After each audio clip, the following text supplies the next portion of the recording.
So the Helen Hall is on the podcast today. I am so excited that you are here. How are you doing today, by the way? I'm doing great. It's monsooning. Is it raining near you? I'm currently in LA. Okay. But are you in Charleston right now? Yes, it's raining so much. So I just moved to LA from Charleston. And Congrats. my parents live there. So my mom is in Charleston right now. So I'll have to like ask her about it. But How's LA? it's good. It's good. It's so funny. I was so excited to have you on the show because there's so many like parallels and like similarities in our story. And Yeah. I don't know, like I love LA. I just moved here in January. I remember during COVID, I would always go to like the hustle stores and I would always like go there and like study. And then I would go to Second State Coffee and they would have blender bombs. And I was just like seeing blender bombs everywhere in Charleston. Like I was obsessed with it. And then I moved out here. So that makes me happy. Yeah. And I moved out here and I thought it was cool that you were doing like pop-ups and like bringing them out west. And you're literally like a pop star for your brand. Like you go into do you feel that way? Oh my God, no, I've never thought about it like that. But I guess you're right. Like I'm trying to position myself within the company where I'm not having to do as much of the day-to-day, so I can focus more on the social media marketing and more of like actually in-person meeting customers and doing the pop-ups and stuff like that, which obviously COVID has put a wrench in that, but that's okay. Yeah, no, like literally like the whole podcast tours you do, like you've been on every sort of podcast, and the fact that you would even do mine just like says that you're very like front facing and like all that stuff. Why is it so important to you to like get to know the customers and be so actually one time someone said this to me. They were like, so obviously with influencer marketing, and you're familiar with this too, like it's very risky to pay influencers because a lot of times we don't get a return, and because we don't have investors, we have to nickel and dime like everything that we do. We have to audit every single partnership that we do. So there's been a time where we paid an influencer with over 1 million followers to post about blender bombs, and we got I think $200 in sales. Oh, what? Yes, and they had over 1 million followers.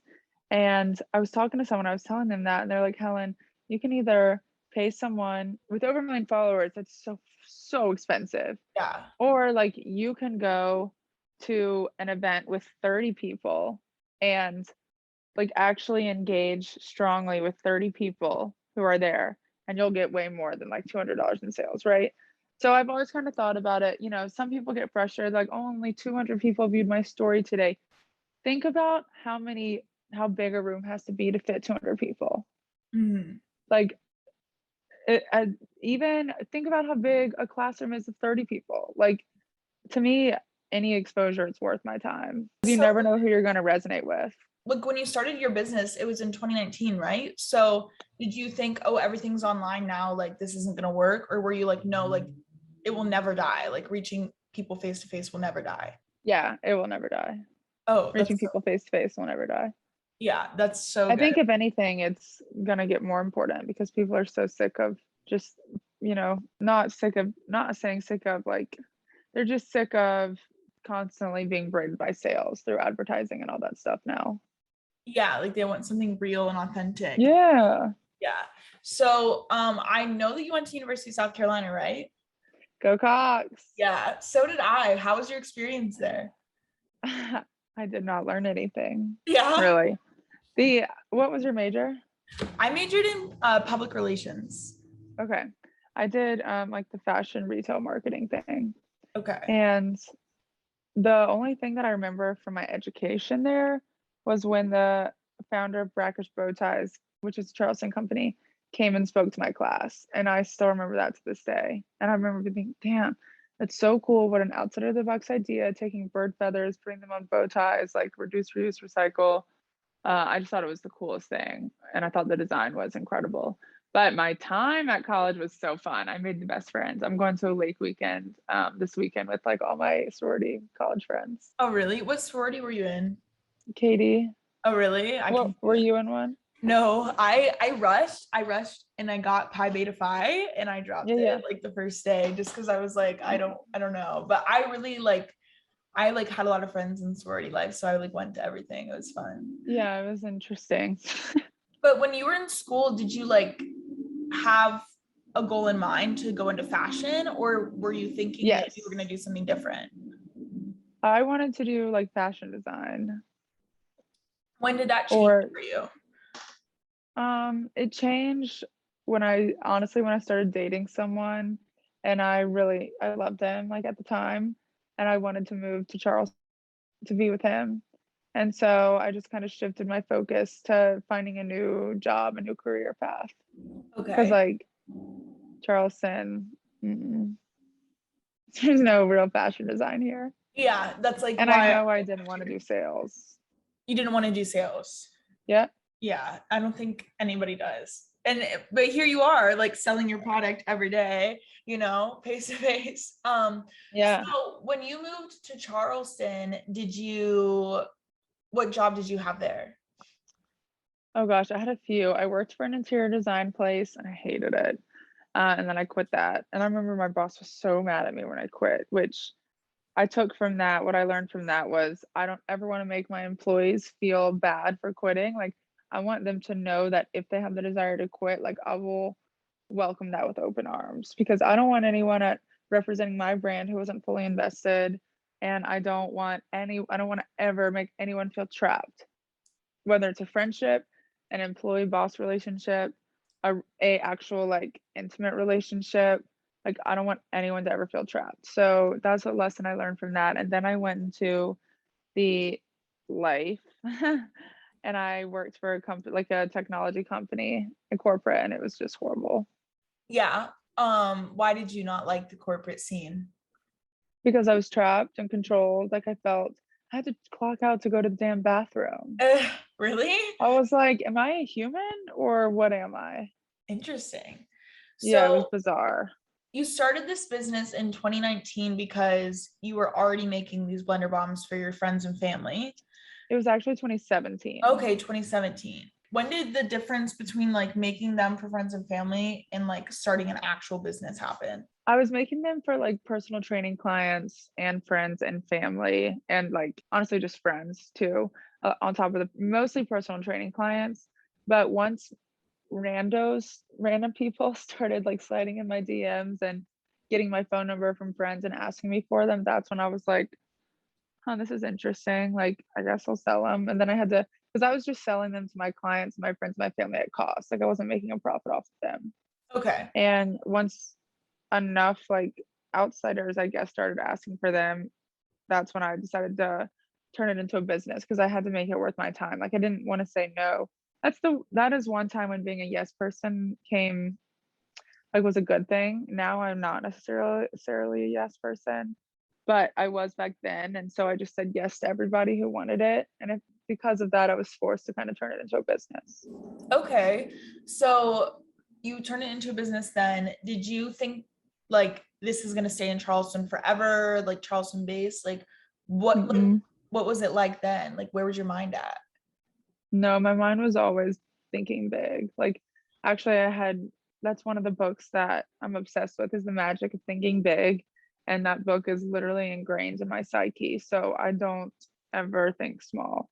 Like, everything I do, I think with the furthest possible scalability in mind, and I adjust the business model to make it easy to scale.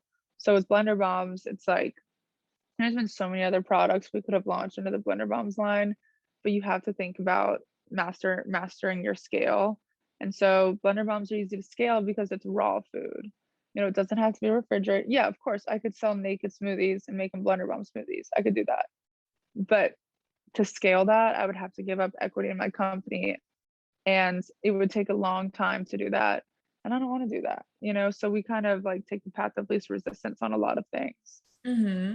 Like where did you pick that up? Did your parents kind of teach you that way? Is it the books you read? Like how did you become so confident in your own way of thinking? Oh, no one's ever asked me that. um, I do believe that I have always my whole life been a shortcut girl.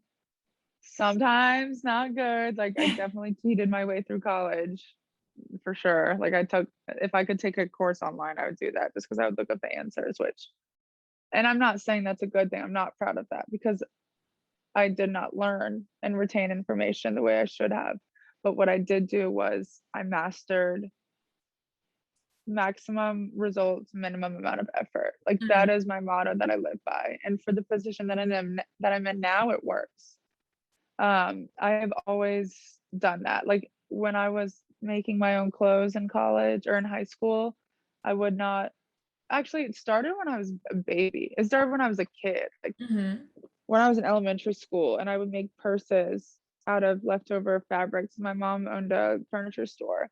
And so the reps would come every, quarter or every 6 months and switch out the fabric. So the discontinued fabric swaps I would get to keep and make like art with.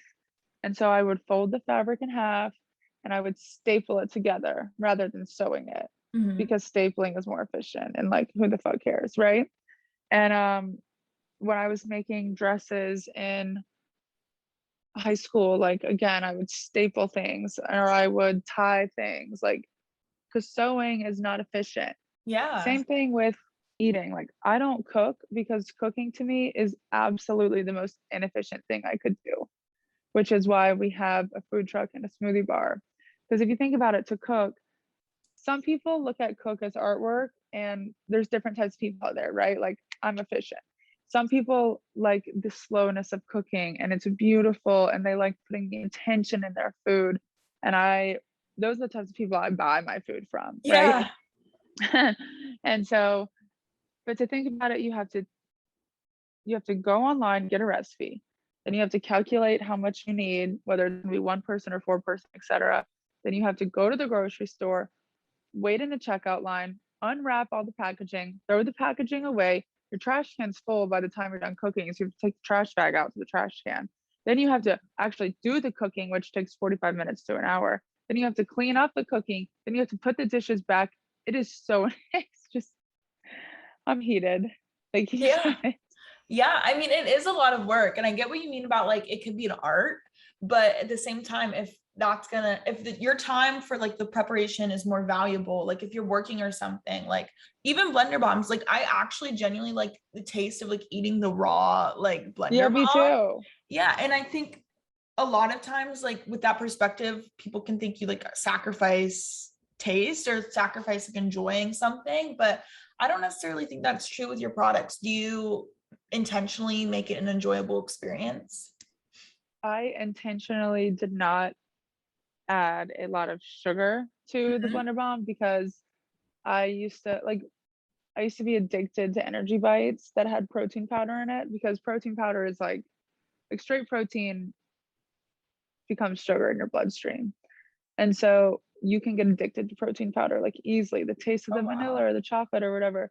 So protein powder energy bites, I used to eat them at like a local smoothie bar and I would eat 4 or 5 of them at a time. And so when I was making blender bombs, I intentionally designed the ratio of the nuts and seeds, help control your blood sugar, have every essential amino acid, every essential fatty acid, but I only added a touch of the bare minimum amount of honey needed to hold all the ingredients together. Because if I added more honey, I would like binge eat them Yeah, because yeah. it wouldn't necessarily be energy bites anymore. They would become like sweet bites, right? And Hmm. so that was intentional, not making them so high in sugar that you would want to eat the whole bag in one. Um, and then with the bars, we did add a little bit more coconut and honey to them because those are designed to eat plain. And so I want people to like kind of look forward to it and crave it every day. Whereas like I don't crave eating a plain blender bomb every day, but I know that if I don't eat that blender bomb every day, like my digestion will be off. I will want to binge eat something later. Like it just my appetite will not be curbed, my sweet tooth won't be curbed. So I Yeah. eat the blender bomb for the nutrients and I eat the bomb bar for like the nutrients and the taste. But it's Yeah. funny that you say that because smoothies are also super efficient. If you look at if you 80% of the billionaires interviews that you see out there when it's like, what are the, 100 things or 20 things that every billionaire does every day, 8 times out of 10, they have a smoothie in the morning Oh, really? Interesting because fact. it's efficient. It's all the nutrients you need. It's plants. is like the foundation for your stomach for the entire day. Yeah, that's so interesting. I moved into this, so I live in a studio, and I don't have my mom when I lived in Charleston had a Vitamix. So I was just like plopping them, like making the most like smoothies every day, but now I don't. But now that you said that, I'm like, okay, I need to start Yeah. making them just so I can be like that CEO billionaire. No, seriously, smoothies are the Blender Bombs plain are awesome as a snack, but like for the full benefit, you want to put it in a smoothie Right. or Cool. crumble it over like oatmeal with fruit. You want it with fruit is the basis. Okay. Yeah. And I love that like you're so like the blender bomb is like an extension of like your soul almost because I saw something with Emma Chamberlain and they were like she started selling Chamberlain coffee and her coffee was natural for her. Like nobody freaked out when she started a brand or was like, ew, this celebrity starting a brand because she naturally was like making iced coffee trendy, like any iced coffee. Like that was her brand. Like she was the face of iced coffee for like teen girls. And when she started a coffee brand, people were like, oh, it makes sense. Like I almost feel like you're a similar like way of like, okay, like it's not out of character for you to promote blender bombs naturally in conversation or with your friends or like to be at these events. Do you feel that way? Oh no. No. I'm Really? I like I mean, yeah, I feel that way. Like no, it's not unnatural for me to do that. Like Oh, blender bombs everywhere. Like I have a whole like shrine of blender bombs. Not really, just whenever someone is comes into my house, I'll give them blender bombs. Or if I'm going to meet with someone, I just have like shit ton of blender bombs at the house so that I'm stocked always. But yeah, I talk about blender bombs. I dream about blender bombs. They changed my life. yeah. What's like something that you're so thankful for? Like, what's something you think about the most that you're like, I can't believe that like I built this because there's something that shocks you every day. Uh, I would say what I'm most grateful for is my team. What shocks me the most is like just the feedback from customers. It's Mm. truly shocking. Or even if, I mean, I was in Europe and someone was like, "Hey, Blender Bomb girl." Oh, really? Yeah, it That's was so nuts. cool. You're global. Yeah. That's amazing. Well, I mean, it was an American, but still, Yeah. it Wow. wasn't a European. It was an American in Europe. But Oh, still, yeah, I that think just the feedback from customers. that's amazing. And I want to talk kind of too about like starting a business in Charleston specifically because a lot of my listeners are in South Carolina, which is interesting. But I don't know, like when I lived there, like something about the culture just made me seem so like not like I wasn't like ambitious in the same way my peers were ambitious. And you're kind of like set apart from that in the sense of like you were like, no, we're starting a business, like I'm traveling America. You have multiple like Tipsy, Hustle Bar, Blender Bombs, 80/20 Market. Like you have, is it four? Is there more? Like No, it's for, I think, what and the made you food do truck. that?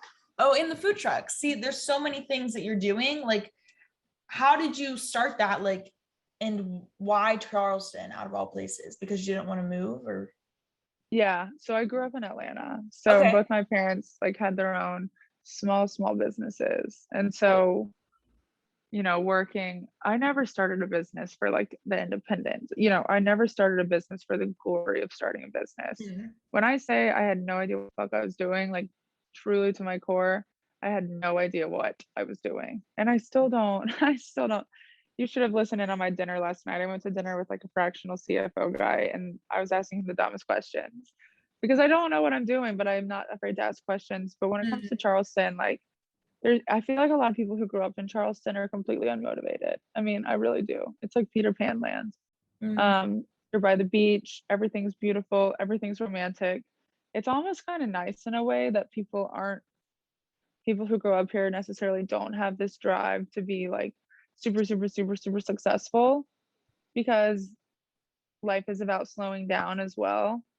And that's one thing I love about Charleston is that it forces you to slow down. Mhm. But I also like that I'm able to stand out because there's not a lot of me's out there. There's definitely some in Charleston for sure, but there's not a lot of like super ambitious people. And for me, the ambition is not about money, and it's not about like truly my ego is checked at the door when it comes to Mm, business, but what it's about is making plant foods and better for you foods more readily available. Like that is yeah. what I think about all day every day. I mean, it's what I should be thinking about all day every day. Like that's why I'm trying to get away from the day-to-day business, because I need to focus on like the overall mission. Um and the smoothie bars to me is the easiest way. Like that's what I really want to spend time growing. The smoothie bars sell all the brands that I have, but like instead of someone buying it online, I want them to go and experience it at the store. And like my brother in Atlanta who has learning disabilities, he used a job program to place him in like several different jobs, and we use a job program here. And so we have like 4 adults with intellectual disabilities in Charleston. And so if I can open up more locations, that's more adults with intellectual disabilities, and that's just like bridging the gap between those people and like quote unquote regular people. Yeah. It bridges the gap between like plant-based foods, because we do serve some dairy at the smoothie bar, but Mm. like we're bridging the gap between dairy and plant-based, like 80% plant-based, 20% whatever. And so to me it's really just about like homeostasis, and we can't do that unless like we have more locations. But Charleston's been amazing because it's the most supportive city in the world. Everyone wants each other to succeed. You go to Atlanta and it's a rat race. Really Hmm. interesting. I feel like, yeah, like, do you find it important to support other businesses as somebody who owns their own? Oh my What are God, some of your yes. favorite businesses, whether it be like anywhere in America or anywhere in the world, to support? Oh, I love recess drinks Love them. because yeah, they're great, and I like them because they don't use Velcro um in the processing. Uh most do. This girl out in LA, Teresa Foglia, she's a hat lady. I'm obsessed with her, supporting her. Obviously, LeBay, Naomi, my friend's company, which it's like super affordable. So like 2 of my best friends here is Madison Simon, who owns Gwen's, which is so expensive. And then our other best friend is Naomi, and her clothes are like fast fashion, like way more affordable. But it's cool watching them support each other as well, because Madison will be wearing like a $2,000 coat with a $30 shirt underneath it. And like Madison's brand is being expensive, you know? Yeah. And so it's just, I like supporting them. I like supporting other like smoothie bars because the more people know about smoothies, like the more it benefits all of our businesses, like collaboration or competition, things like that. That's amazing. A lot of people don't have that perspective. A lot of people may say that like only one, like I want to be the only smoothie bar to ever live. And I think it's really amazing and wise that you think that way. And it's really inspiring. Yeah, Yeah. we went to go like from the smoothie bar Instagram. I went and tagged like all the smoothie bars in town and been like, we love our smoothie friends. And I noticed that 2 of the smoothie bars had blocked us on Instagram, Oh my which goodness. is so bizarre. That's just like, One of the ones that I was obsessed with too, that I went to all the time. oh, Now that's I won't go sad. because they blocked us. I can't. Okay. And one of my last questions is, how do you like find rest? Like you mentioned Charleston's kind of slower, but like, is there a space you go in your head, or is there a space you go like physically? Like, how do you find time to just like meditate and like rest? It's always in the morning. And then midday, like having a dog helps because I walk the Yeah. dog. And to me, I look at that as rest because I won't like take music with me, or I won't take any AirPods. Like I'll get on the golf cart, go to the dog park, and literally just like hang out with the dog. That's so sweet. But I have a lot of spots in my house for rest, like the one I'm in right now. Oh yeah. It's It literally looks like a nook. comfortable. It Yeah, looks it's so super cool. comfortable. I love your jacket too. It looks super cool. Thanks. Okay. Yeah, that's pretty much it. So my last question is, I know that you're launching Tipsy soon. What can Yes. people be expecting, and like like I know it was a journey. I've been following you and I Oh my saw the God. journey. Like what is in your mind? Like how exciting is that? I am so excited. This has been the hardest business ever. And super, like, my business partner is a shark. She's awesome. So she's been really instrumental in and getting it like started. Like she's a little powerhouse manifestor girl. But it's taken 3 years for us to like get to where we are today. The first production run is complete. The alcohol, the cans are in transit to South Carolina and to Georgia. They arrive on the 14th of this month. So we launch in South Carolina and Georgia. And the first production run, we only did like 3,000 gallons, which is small because it was our first ever mass production run. Like our lab samples taste incredible. And of course, there's always going to be a little difference between the lab samples and a mass production run. So I think the first production run is at like an 8 out of 10 on the taste scale, but we'll burn through that in about 2 months. And then this next production run, that's when we'll nail down like 10 out of 10 mass production recipe. That is so exciting. Why was it so hard to get started? Because so a lot of the seltzer companies out there are malt liquor or tequila or vodka. It's just some sort of liquor base. And ours is wine, and wine is super volatile, but also like better for your body. So because it's fermented a lot. And so that's why ours took so much longer, because of COVID too. That definitely put a wrench in things. But working with wine is 500 times harder than working with a liquor. Interesting. Well, I'm excited. And the most important difference is the fact that there's only like 2 or 3 co-packers in the United States that allow you to produce without Velcro, which Velcro, you have to wear a hazmat suit to apply Velcro to a can. And they say it dissipates in 24 hours, but like where the fuck does it go if it's in an enclosed can? Like, does it seep through the aluminum? Velcro is a preservative that they line the can with before they put like liquid in. And you can either do that and preserve it, or you can tunnel pasteurize, which means you heat it up to a high degree to kill off, the bacteria. And so that's what we do. But only a very bare minimum amount of co-packers do that. Recess is one of them. So we had like a long waiting list for that. Interesting. Okay. Well, I'm excited. Will they be in stores in January or later? Yeah, for sure. They'll be in stores in like weeks. Oh, how exciting. Okay, well, I'm going to Christmas. I'll be sure to pick some up. Perfect. Yes. Yeah. How exciting. Well, thank you so much for coming on my show today. It meant the world to just meet you and sit down and like pick your brain a little bit. I love listening to you. I love following you. I think you are such an inspiration to a lot of like younger girls.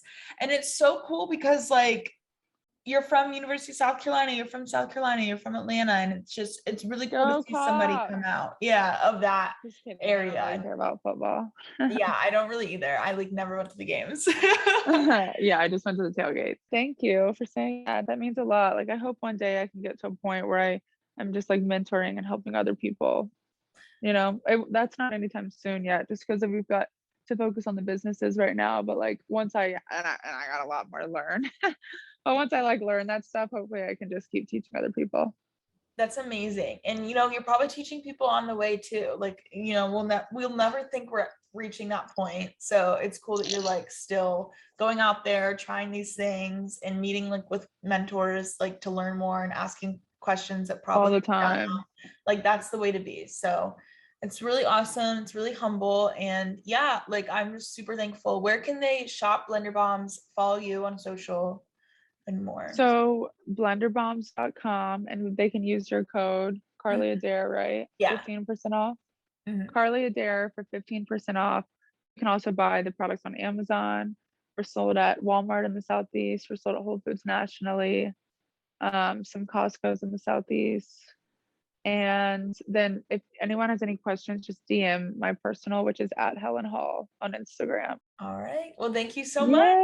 Yeah, thank you.